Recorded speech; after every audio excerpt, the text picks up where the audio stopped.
दोस्तों झारखंड में ना बहुत करप्शन है भाई। आप कोई भी विभाग ले लो, चाहे जो एग्जाम कंडक्ट कराती है, जेएसएससी को ले लो, जेपीएससी को ले लो, शिक्षा विभाग ले लो, भाई हर विभाग में ना यहाँ करप्शन भरा पड़ा हुआ है। छोटा से छोटा वैकेंसी भी यहाँ पर अगर आता है ना, रिजल्ट भी आ जाए तो भी आप ये नहीं बोल सकते हैं कि आपको नियुक्ति मिल ही जाएगा जब तक नियुक्ति ना मिले। ऐसे ही आज यहाँ पर बात करने वाले महिला पर्यवेक्षिका की, जिनका कि नोटिफिकेशन वगैरह आया हुआ था, एग्ज़ाम भी हुआ, रिजल्ट भी आया। रिजल्ट आने के बाद डॉक्यूमेंट्स वेरिफिकेशन भी हो गया, उनके बावजूद फिर से इनको रद्द कर दिया गया था भाई। इनके बारे में यहाँ पर थोड़ा बात करने वाले हैं। आज इनका कोर्ट में सुनवाई था, हाई कोर्ट में, और क्या कुछ सुनवाई में हुआ थोड़ा इनको डिस्कस यहाँ पर करेंगे। साथ ही थोड़ा पैरा टीचर्स के बारे में भी डिस्कस करने वाले हैं, और जो शिक्षक नियुक्ति वाला मामला है उनके बारे में भी थोड़ा बात करेंगे, क्योंकि उसमें कुछ ऐसे अभ्यर्थी वगैरह थे जिनका कहना था कि मैंने कट ऑफ से ज़्यादा नंबर लेके आया, इनके बावजूद मुझे डॉक्यूमेंट्स वेरिफिकेशन में नहीं बुलाया गया था, जबकि कम नंबर वालों को बुलाया गया था भाई। तो इन सब चीज़ों पर यहाँ पर बात करने वाले हैं। तो सबसे पहले जो बात करेंगे वो महिला पर्यवेक्षिका। ये होता क्या है, तो जो आंगनबाड़ी केंद्र वगैरह है तो वहाँ पर इनका मॉनिटरिंग करना काम होता है। जो भी सुविधाएं वगैरह लाभुकों को दिया जा रहा है आंगनबाड़ी केंद्र से, तो क्या सही तरीके से दिया जा रहा है कि नहीं दिया जा रहा है, इन सब चीज़ों को मॉनिटर करना ही काम होता है महिला पर्यवेक्षिका का। इनको लेकर 444 वैकेंसी आया हुआ था, और इनका जो डिग्री मांगा गया था वो स्नातक मांगा गया था। अब लोगों ने फॉर्म डाल दिया, फॉर्म डालने के बाद सुनना एग्ज़ाम भी हो गया भाई। एग्ज़ाम होने के बाद रिजल्ट भी आ गया। जब फॉर्म भरा रहा था, जो नोटिफिकेशन आया था, नोटिफिकेशन में क्लियर था कि स्नातक डिग्री चाहिए और कुछ नहीं था उसमें।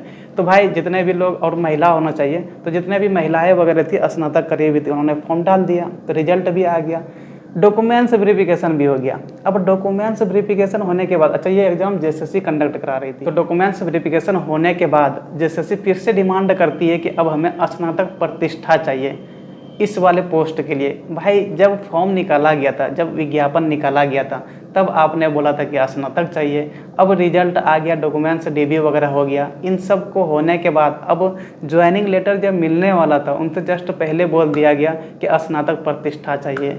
भाई अब जिनका डीबी वगैरह हो गया है, जो फॉर्म वगैरह डाल चुके हैं, आप समझ ही सकते हैं कि कितना मुश्किल से कोई भी एग्ज़ाम को क्लियर करता है, कितना मेहनत करता है, चाहे हम रहे या आप रहे। और सब चीज़ हो जाने के बाद मतलब अब मिलने वाला रहता है खाना, और मतलब मुंह तक पहुंचने से पहले ही नवाला निकाल दिया जाता है। वैसा ही कुछ यहाँ पर जेएसएससी अभी कर रही है भाई।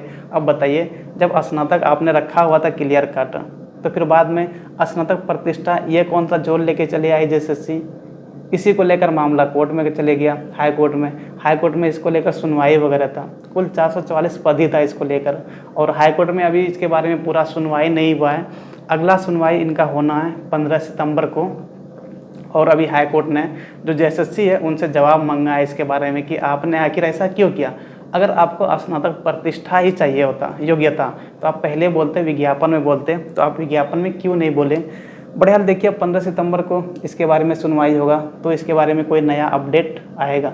लेकिन यार यहाँ पे सोचने वाली बात है कि जेएसएससी या फिर शिक्षा विभाग या फिर जितने भी और एजेंसी वगैरह है या जितने भी विभाग वगैरह है, भाई सब का ना यहाँ पर झारखंड में वही हाल है भाई। चाहे आप शिक्षा के क्षेत्र में जो अभी शिक्षक नियुक्ति वाला मामला चल रहा है, इसमें तो यार हद ही करके रखा हुआ है। इसमें भी वही हुआ, डॉक्यूमेंट्स वेरिफिकेशन हो गया, जेएसएससी रिजल्ट जारी करती है, फिर इधर से शिक्षा विभाग बोलती है गलत रिजल्ट जारी करा है, फिर से दोबारा संशोधित रिजल्ट जारी करो। भाई चल क्या रहा है झारखंड में। झारखंड में ना सच बता रहे हैं, मतलब लोगों को ना रोड पर उतरने का अब जरूरत है। जिस प्रकार से यहाँ के लोगों ने हेमंत सरकार को जिताया कि ये हमारे लिए काम करेगी, ये मेरे लिए अच्छा सरकार साबित होगा, लेकिन वैसा कुछ हो नहीं रहा है। इस सरकार में तो भाई और ना सब भ्रष्ट होते चला जा रहा है, कुछ भी सही ढंग से नहीं हो रहा है, कुछ नहीं। यहाँ पर ना हमें लगता है कि लोगों को अब सड़क पर उतरने का ज़रूरत है। वो नौबत आ गया जहाँ पर कि अब हमें मांगना पड़ेगा अपना हक, कि मुझे अपना हक चाहिए। हम यहाँ पर किसी को प्रोत्साहित नहीं कर रहे हैं ये करने के लिए, लेकिन भाई वैसा सरकार ही कर रही है, वैसा हर विभाग कर रही है भाई। कोई तो न्यूट्रल रहे यार, कोई विभाग, लेकिन कोई विभाग भी न्यूट्रल तरीके से काम नहीं कर रही है। अगर कुछ भी त्रुटि वगैरह होता है, ये तो आपको पहले भी देखना पड़ेगा ना। विभाग में इतने सारे लोग हैं, इतने सारे कर्मचारी वगैरह है, वो क्या कर रहे होते हैं आखिर। क्या मतलब आँख कान मुन के सब अंधा ही वगैरह है क्या, कोई पढ़े लिखे नहीं होते हैं क्या। जब जिस टाइम में निकाला जाता है उस टाइम में किसी का नज़र ही नहीं पड़ता है। जब सारी प्रक्रिया ख़त्म होने को रहता है तब पता चलता है अरे ये तो मेरे से मिस्टेक हो गया है, अब ये हमें सही करना है, उस टाइम जाके पता चलता है। भाई ये सब ना सब करप्शन का संभावना बनता है यहाँ पर, कि यहाँ पर पैसे लेकर किसी और को बहाली दिया जाएगा। यही तो बनता ही है। जेपीएससी का ही देख लो, जब सीजीएल का हो रहा था उस टाइम में भी ऐसा ही हो रहा था, 3 बार भाई सीजीएल का पेपर कैंसिल हुआ था। और लास्ट में ऐसा कुछ हुआ भी कि पेपर ही लीक कर जा रहा है, तो ये हो जा रहा है। बाद में मामला भी आया कि बहुत सारे टीचर वगैरह जो थे उन्होंने पेपर लीक वगैरह करा हुआ था। जो टीचर पेपर को बना रहे हैं उन्हीं का पति एग्जाम दे रहा है, तो पेपर लीक तो होना ही है। जेपीएससी के मामले में सीजीएल वाला में यही तो हुआ था भाई। तो भाई झारखंड में ना हर एक विभाग भाई करप्ट है बड़े। और बात करते हैं दोस्तों परा शिक्षक वाला, जब रिजल्ट आया था 6 to 8 वाले का, साइंस वाले का, उस टाइम में परा शिक्षक का भी रिजल्ट वगैरह आ गया था। 6 to 8 में कुल पद साइंस वाले कितना था, 5008 था, जिसमें कि आधा पद आरक्षित था परा टीचर्स के लिए। मतलब कि 5008 का आधा कर देंगे तो 2504 हो जाएगा। 2504 स्टूडेंट में से, सीट में से मात्र 271 ही परा टीचर डॉक्यूमेंट्स वेरिफिकेशन के लिए सिलेक्ट हुए थे भाई। मतलब 2200 से ज़्यादा सीट खाली रह गया था। आप समझ सकते हैं कितना मतलब ख़राब तरीके से यहाँ पर पेपर को चेक नहीं, पेपर को मतलब रिजल्ट को जारी किया गया था। आप ये बोल सकते हैं पेपर तो बढ़िया तरीके से चेक किया गया होगा। इनको लेकर भी मामला कोर्ट में गया था। 151 यहाँ पर अभ्यर्थी ऐसे थे जिन्होंने याचिका दर्ज करवाया था कोर्ट में जाके, और उन 151 लोगों का कहना था कि जो आंसर की आया था, आंसर की में कट ऑफ मार्क से ज़्यादा नंबर था मेरा। लेकिन जब फाइनल रिजल्ट आया डॉक्यूमेंट्स वेरिफिकेशन में बुलाने के लिए, उस टाइम में भाई मेरा नंबर जाके घट गया। वो कैसे? तो जेएसएससी बोलती है कि नॉर्मलाइजेशन करे थे, और नॉर्मलाइजेशन फार्मूला जैसे लगाए तो उन सबका नंबर घट गया भाई। इन्हीं को लेकर गया हुआ था मामला कोर्ट में, और बोला गया था कि 18 अगस्त को सुनवाई होना है। और 18 अगस्त आज आपका 28-29 अगस्त हो गया, लेकिन इसको लेकर मुझे कोई ऐसा न्यूज़ वगैरह दिखाई नहीं दिया। पता नहीं सुनवाई हुआ है कि नहीं हुआ, या फिर कोई अगला डेट दे दिया गया है। अगर कोई सुनवाई वगैरह होता है या पेपर में आता है तो मैं ज़रूर इसके बारे में डिस्कस करूँगा। बहरहाल अगर इसके बारे में बात कर रहे हैं तो थोड़ा और एक चीज़ बात करना चाहेंगे कि 271 सीट पर जो यहाँ पर सेलेक्ट किया गया था डॉक्यूमेंट्स वेरिफिकेशन के लिए, कुल किस किस ज़िले में कितना पद था थोड़ा वो हम आपको बताते हैं।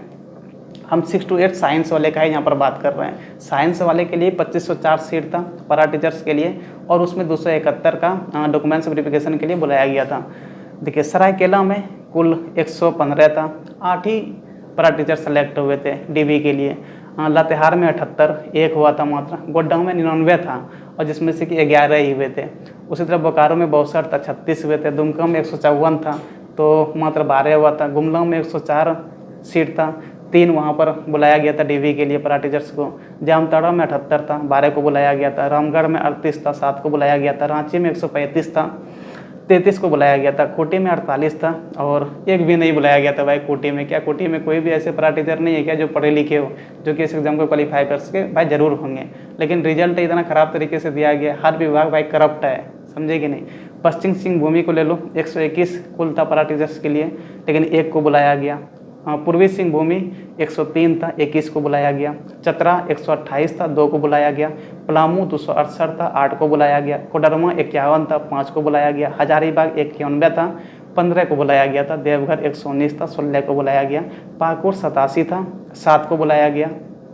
साहिबगंज में 85 सीट था परा टीचर्स के लिए, 5 को बुलाया गया। धनबाद में 96 था, 34 को बुलाया गया। लोहरदगा में 38 था, 2 को बुलाया गया। गिरिडीह में 226 था, 26 को ही बुलाया गया, 200 वहाँ भी खाली रह गया। सिमडेगा में 57 था, 1 भी नहीं बुलाया गया भाई। वहाँ एक भी मतलब परा टीचर पढ़े लिखे नहीं थे जो कि इस एग्ज़ाम को क्वालिफाई कर सके। जेएसएससी के अनुसार, मेरे अनुसार नहीं भाई। मेरे लिए तो सब समान है, सब ने मेहनत करके एग्ज़ाम सोरे दिया होगा, ठीक है ना। अब एक भी ना मिले, ये भी मतलब पछता ही नहीं है, ये पॉसिबल ही नहीं है कि एक भी परा टीचर्स ऐसे ना हो जो कि इस एग्ज़ाम को क्वालिफाई ना कर सके। ये संभव ही नहीं बनता है। रिजल्ट ही बहुत ख़राब तरीके से दिया गया है भाई, सिंपल सी बात है। गढ़वा में 86 सीट था, और मात्र 6 को बुलाया गया था डीवी के लिए। तो मतलब कुल 271 लोगों को डीवी के लिए बुलाया गया था, ठीक है ना। और उनमें जो बहुत ज़्यादा कॉन्फिडेंट थे, जिनमें कि 151 आपको बताए, उन्होंने याचिका दर्ज कराया हाई कोर्ट में। जुलाई में ही उनका सुनवाई होना था 18 अगस्त को, और हाई कोर्ट ने उसी टाइम में बोला था जेएसएससी को कि ये 151 पद रिजर्व रखना है इन सब के लिए, क्योंकि इन्होंने बोल रहा है कि मेरा आंसर की जब आया तो उस टाइम में ज़्यादा नंबर था, कट ऑफ से ज़्यादा नंबर था, और अभी अचानक से इतना कम कैसे हो गया भाई। ये तो सवाल पैदा होता ही है ना, क्यों ना करे कोई भी भाई। जब आंसर की में ज़्यादा नंबर है कट ऑफ से, अचानक से बहुत ज़्यादा कम हो जाएगा क्या? नहीं ना। तो आप समझ सकते हो, वो भी 151 लोगों का ऐसा कहना है, तो ज़रूर यहाँ पर कुछ ना कुछ झोल है। और बात करते हैं भाई, एक और मामला है वो भी बात करते हैं। किधर गया हम भाई सब पेपर को ना सेलेक्ट करके रख रहे हैं, ठीक है ना। हाँ चलिए मिल गया। इसमें भी यही कहना है कि अधिक नंबर लाने के बाद भी नहीं कर सके कई अभ्यर्थी क्वालिफाई। और ये पैरा टीचर्स नहीं है, ये गैर पैरा टीचर्स है, चाहे वो 1 to 5 वाले कुछ है इसमें, और कुछ शायद 6 to 8 वाले भी है, देखना पड़ेगा। ज़्यादातर यहाँ पर 1 to 5 वाले ही है। चलिए कुछ बात कर लेते हैं। लगभग 12 अभ्यर्थी ऐसे हैं जिन्होंने कि पत्र भी जाके सौंपा कि मेरा ज़्यादा नंबर था, मतलब कट ऑफ से मेरा ज़्यादा नंबर था, इनके बावजूद मुझे मतलब हम क्वालिफाई नहीं कर पाए और हमें डीवी के लिए नहीं बुलाया गया था। भाई आप समझ सकते हैं 12 कुल ऐसे अभ्यर्थी यहाँ पर है। उनका नाम भी आपको बताते चलते हैं। दीपक महतो, जिनका रजिस्ट्रेशन नंबर भी दे के रखा हुआ है 111648868। ये इंटरमीडिएट वाले हैं 1 to 5 के लिए। इनका कहना है ना कि पेपर 1 में मेरा 61 अंक था, पेपर 2 में 91 और पेपर 3 में 99 अंक आए, लेकिन उन्हें सर्टिफिकेट जांच में नहीं बुलाया गया। मतलब इतना ज़्यादा नंबर लाने के बावजूद भी उसे सेलेक्ट नहीं किया गया। ठीक है, उसी प्रकार से इकरारुल हक है, उनका भी रजिस्ट्रेशन नंबर दे के रखा हुआ है। उनका वो BC 1 से आते हैं और उनका तीनों पेपर में मिलाकर 133 अंक है। उसी प्रकार से महफूज आलम है और उनका पेपर 1 में 60 अंक है, पेपर 2 में 70 है और पेपर 3 में 89 अंक है और वो क्वालिफाई नहीं कर सके थे। उसी प्रकार से कुछ दुमका से भी अभिषेक कुमार, इन्होंने दावा किया कि 79 उनका पेपर 1 में आया था, 79 और 71 पेपर 2 में और फिर 92 पेपर 3 में। तो ऐसे करके ना 12 ऐसे अभ्यर्थी है जिनका कहना है कि जो भी कट ऑफ नंबर चाहिए था, ये सारे 1 to 5 वाले ही है ना, तो जो भी कट ऑफ चाहिए था उनसे मेरा ज़्यादा नंबर आया हुआ है, लेकिन फिर भी हम क्वालिफाई नहीं कर सके, हमें डीबी के लिए नहीं बुलाया गया था भाई।